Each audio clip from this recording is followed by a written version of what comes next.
Wa ma kana Allah yu'adzibahum wa anta fihim wa ma kana Allah mu'adzibahum wa hum yastaghfirun. Habib kan? Allah tidak akan mengazab satu kaum kalau di kaum itu masih ada sekelompok orang atau bahkan satu orang yang melakukan dua hal. Pertama adalah menghadirkan Nabi Muhammad SAW. Dan itu yang kita lakukan tadi. Makanya kita berdiri. Makanya tadi saya minta ke panitia, saya tidak dimasukkan ketika mahalul qiyam. Karena mahalul qiyam itu menyambut Nabi Muhammad, bukan menyambut tamu, bukan menyambut siapapun. Karena itu saya ketika nikah, itu tradisinya para habaib, pengantin dimasukkan ketika mahalul qiyam. Saya nggak mau tuh.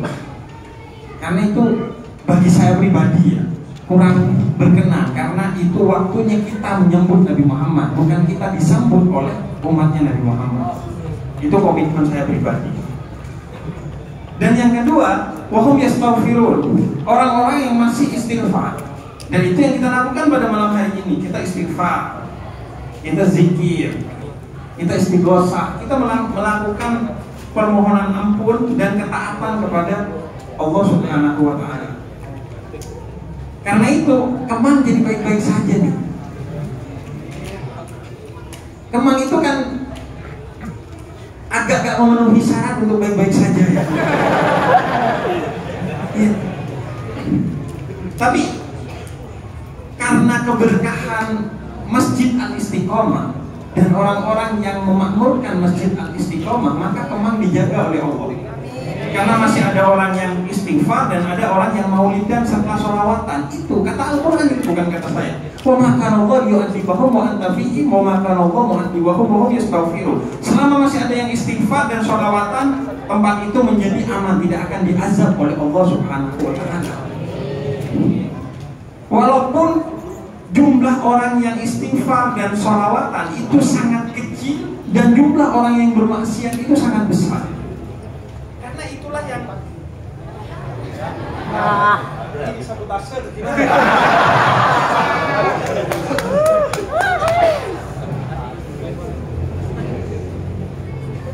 Iya, yang bagaimana tuh?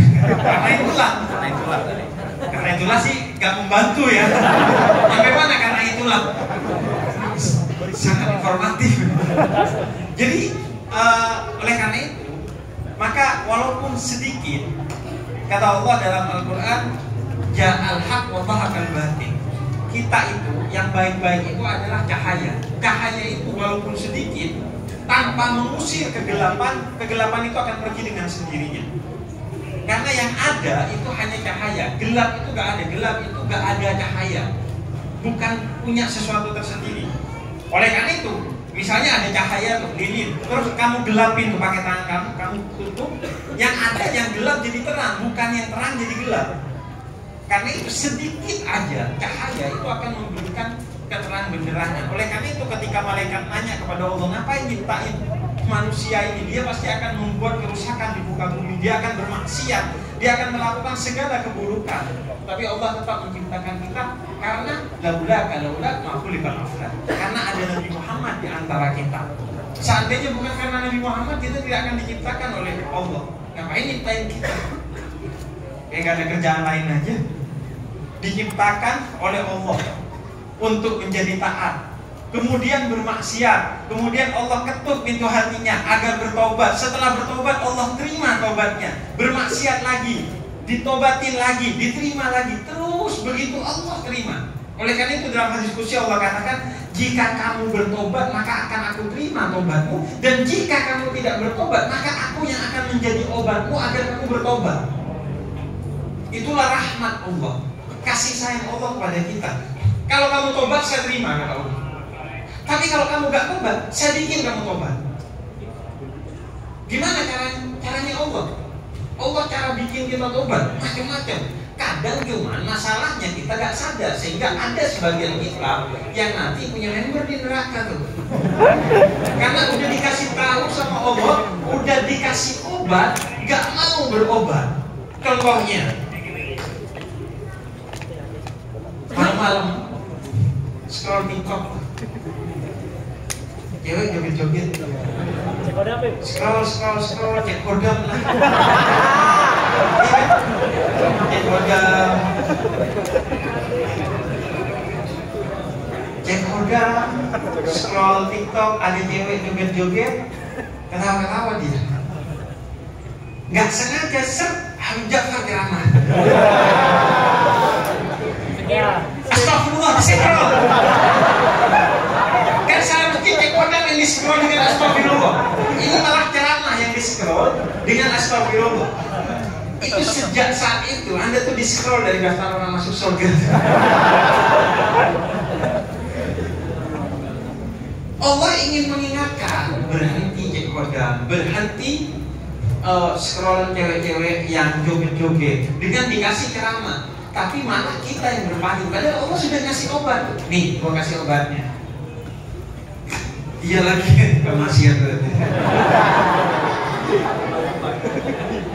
Terus yang kedua, contoh lagi.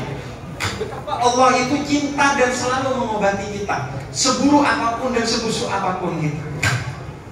Tidur nih tengah malam, tidur capek, habis kerja seharian,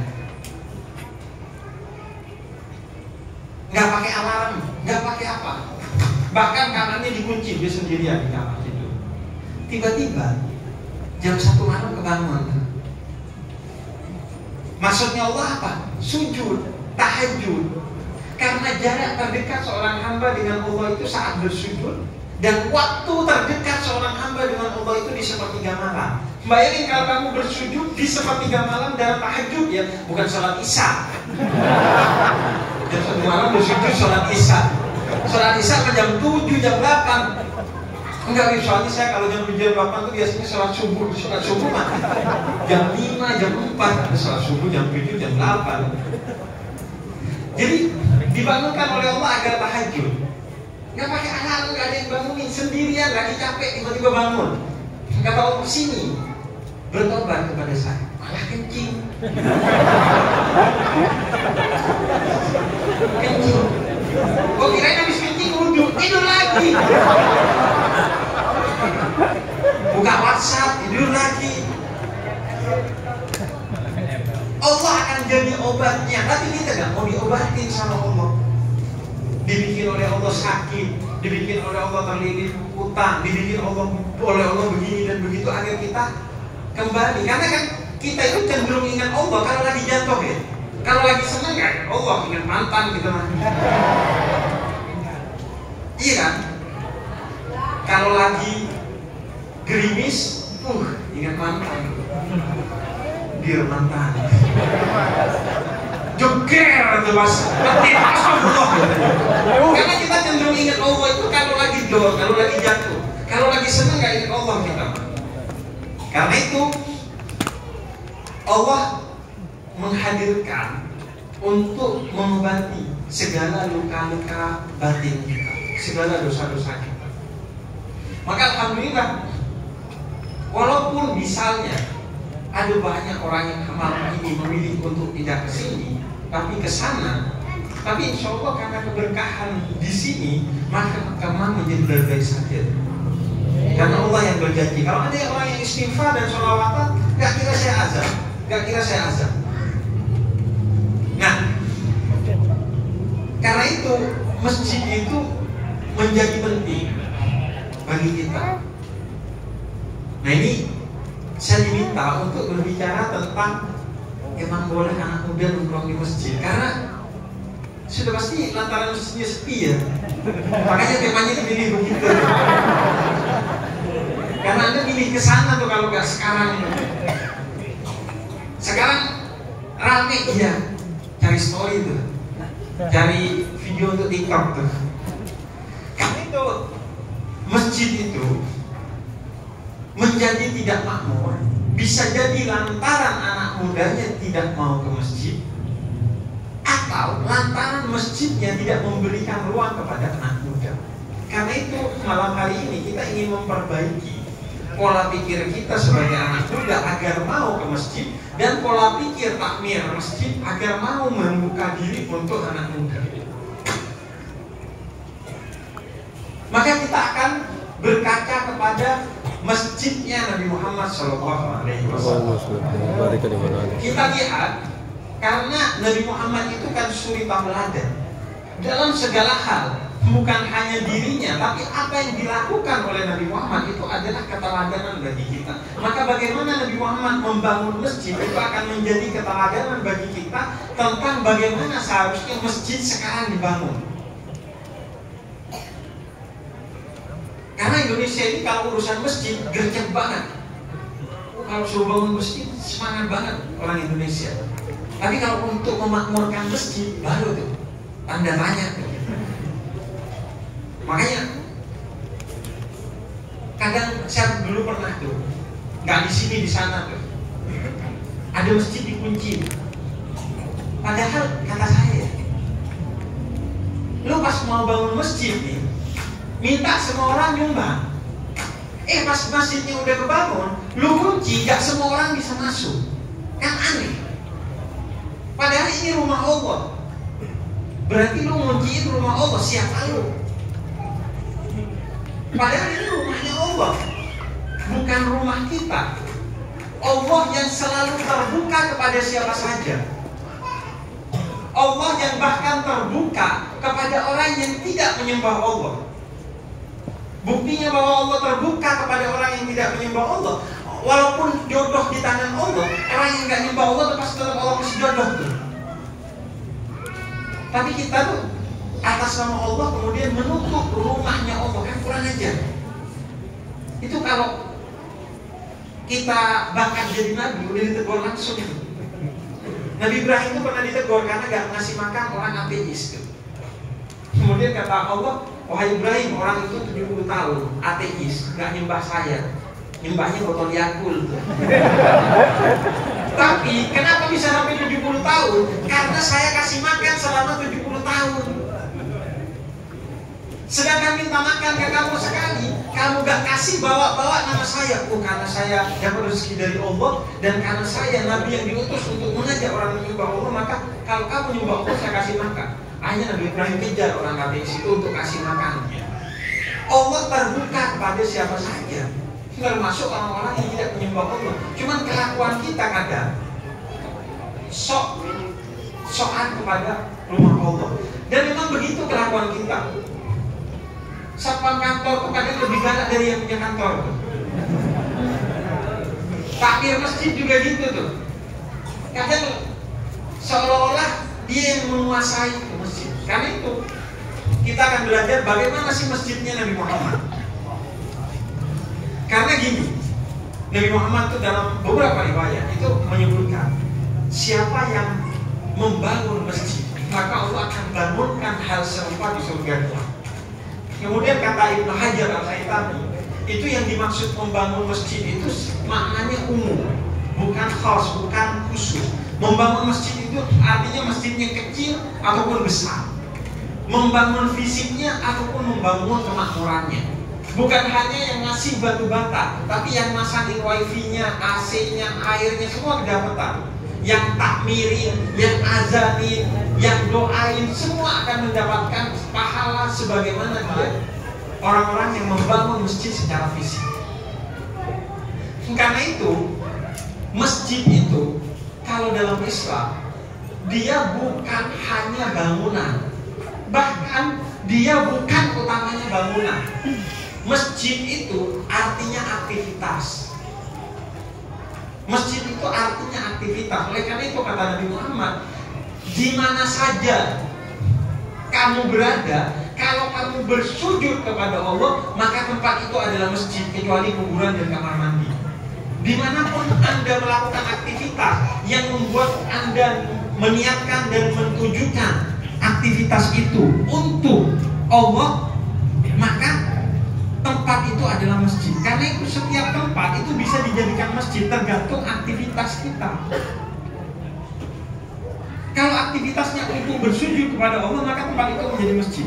Kantor, kalau niat ke kantor dan tujuan ke kantor serta aktivitas di kantor itu untuk menafkahi anak dan istri, maka kantormu akan menjadi masjidmu. Makanya Nabi ketika di dalam masjid, kemudian ada anak muda di luar masjid lewat, bawa kayu bakar untuk dijual di pasar. Kemudian kata para sahabat, rugi sekali anak muda itu.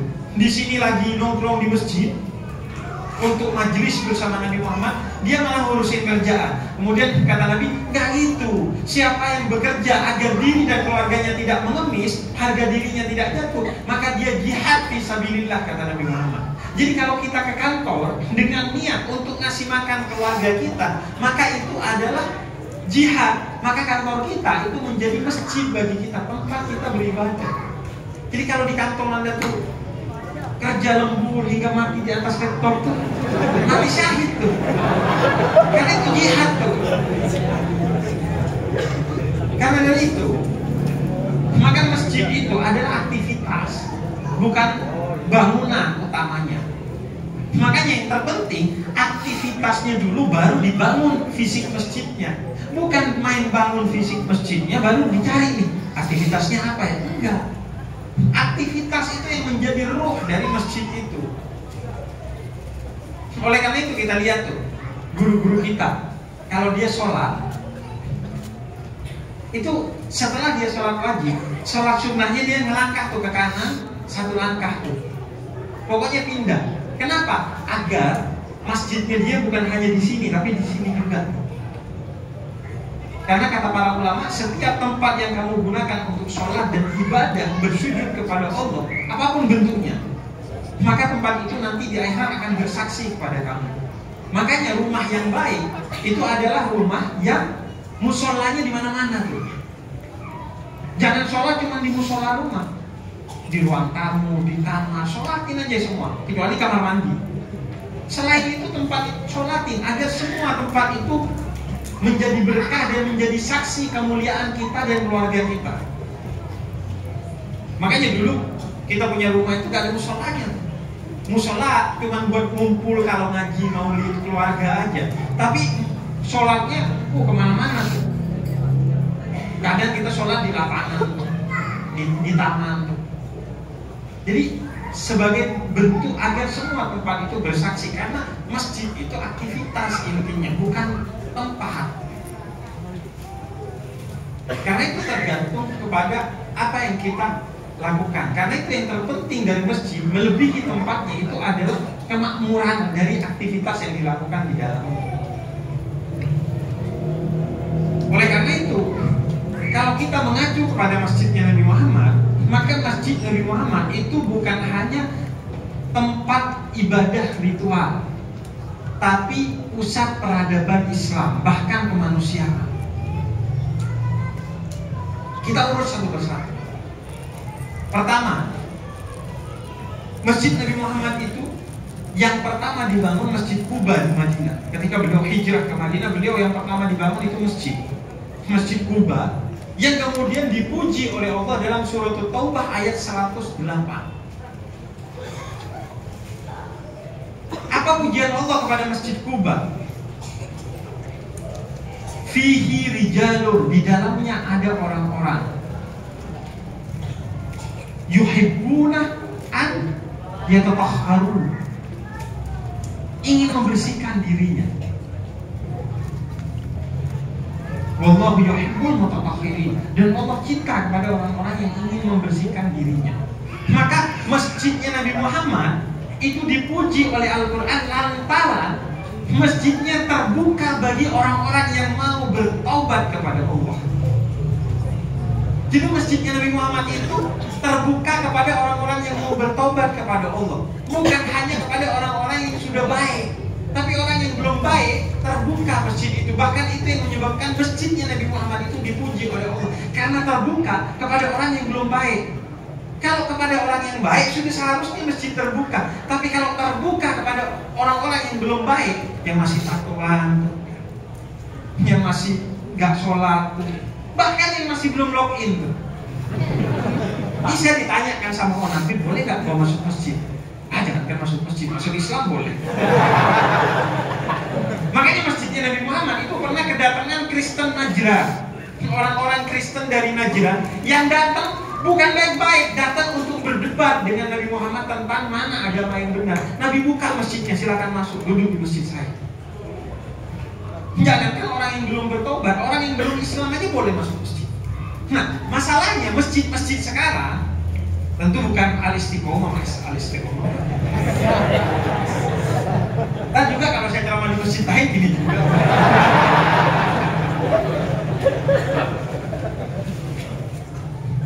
Ada masjid-masjid yang tertutup kepada orang-orang yang mau bertobat. Bahkan pribadi saya pernah punya pengalaman di Semarang, di salah satu masjid di sana, diusir karena pakaian saya sudah menutup aurat. Masa Habib kan menutup aurat? Sudah menutup aurat, tapi diusir karena menurut dia tidak sesuai dengan penampilan yang islami menurut dia, bukan menurut Allah dan Rasulnya.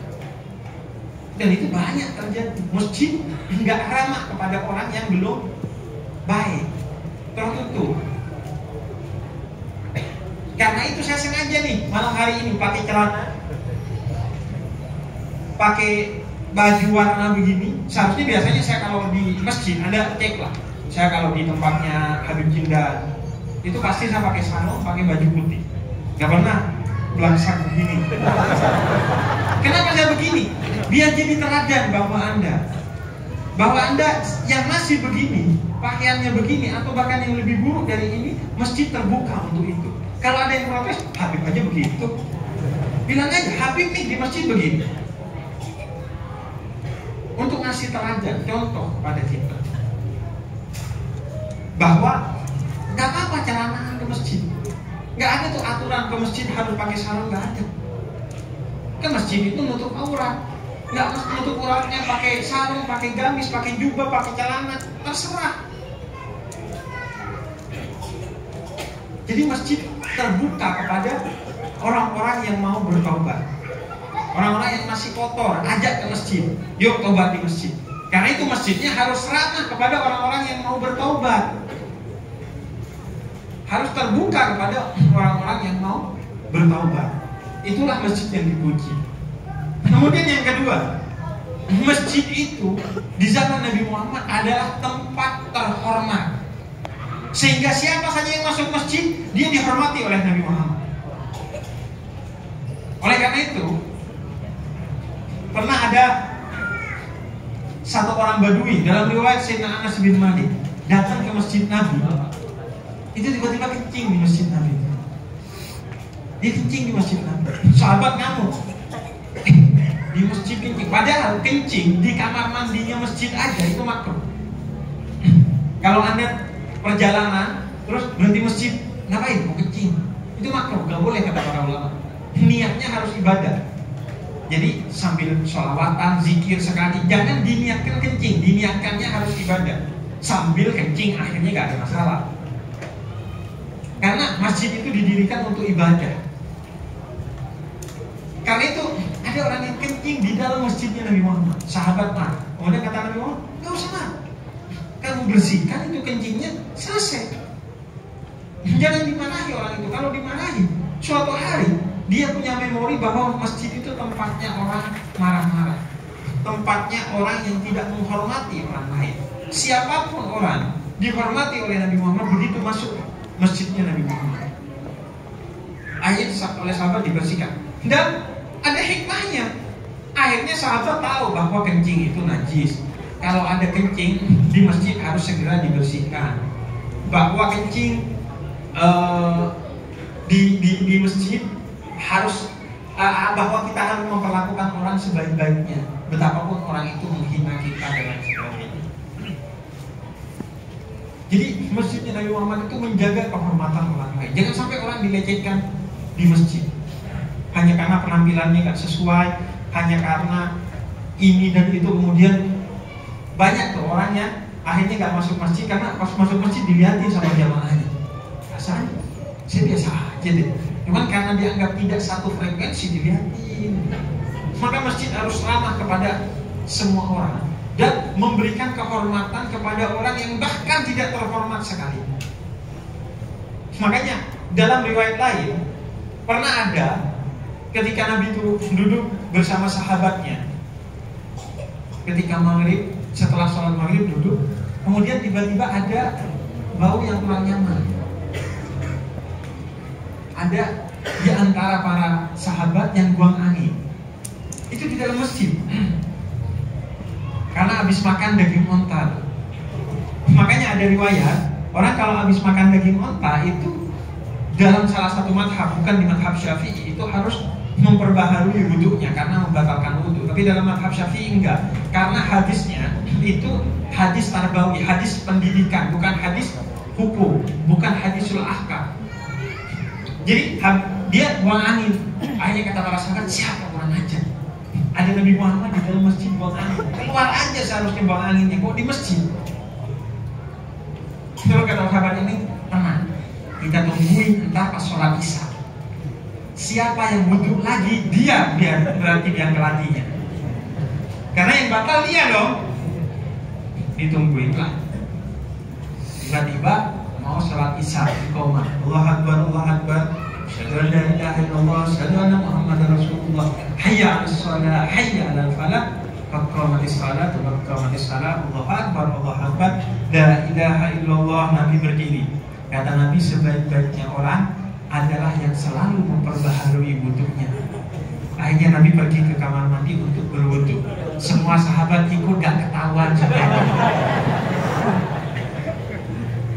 Makanya dalam madhab Syafi'i, Imam Nawawi katakan ini hadis tarbawi, hadis tentang pendidikan. Karena kenapa? Karena begitu masuk masjidnya Nabi Muhammad, semua orang terhormat.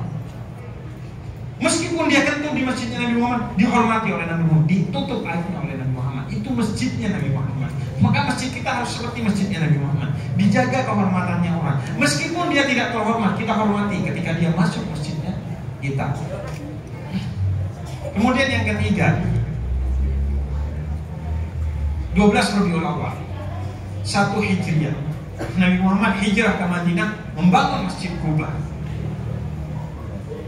Yang dilakukan pertama kali oleh Nabi Muhammad adalah sholat di Masjid Quba dengan mengajak orang-orang dari muhajirin yang hijrah dari Mekah ke Madinah bersama Nabi Muhammad dan orang-orang Ansar, orang-orang asli pribumi di Madinah. Diajak sholat di masjidnya Nabi Muhammad bersama-sama. Sebagai simbol bahwa masjid harus menjadi tempat persatuan. Karena di dalam surat Taubah, satu ayat sebelumnya, ayat ke-107, Allah mensifati masjid-masjid yang buruk adalah masjid yang di dalamnya memecah belah umat. Maka masjid seharusnya mencontoh Nabi Muhammad, meniru apa yang diamanatkan oleh surat Taubah ayat ke-107, adalah masjid itu mempersatukan orang, bukan memecah belah orang.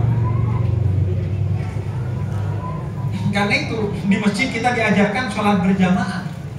Berjamaah artinya apa? Bersama-sama di tengah perbedaan.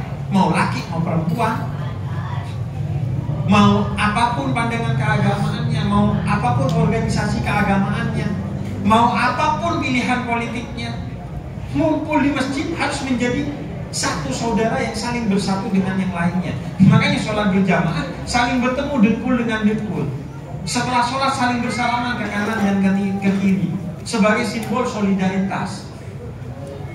Dengan harapan belajar persatuan di masjid, ketika keluar masjid persatuan itu tetap terjaga. Maka masjid harus menjadi tempat persatuan. Jangan sampai justru pecah belah terjadi lantaran di masjid. Saya mah masjidnya masjid sini. Kenapa? Soalnya sini masjidnya masjid NU. Kalau di sana bukan masjid NU. Saya masjidnya masjid sini karena yang ceramah si A, si B, si C. Kalau di sana si D, si E, si F, gak mau saya. Saya masjidnya di. Justru terpecah belah karena masjid, karena apa yang menjadi aktivitas di masjid. Maka seharusnya masjid menjadi tempat bersatunya kita. Katanya sudah waktunya Q&A.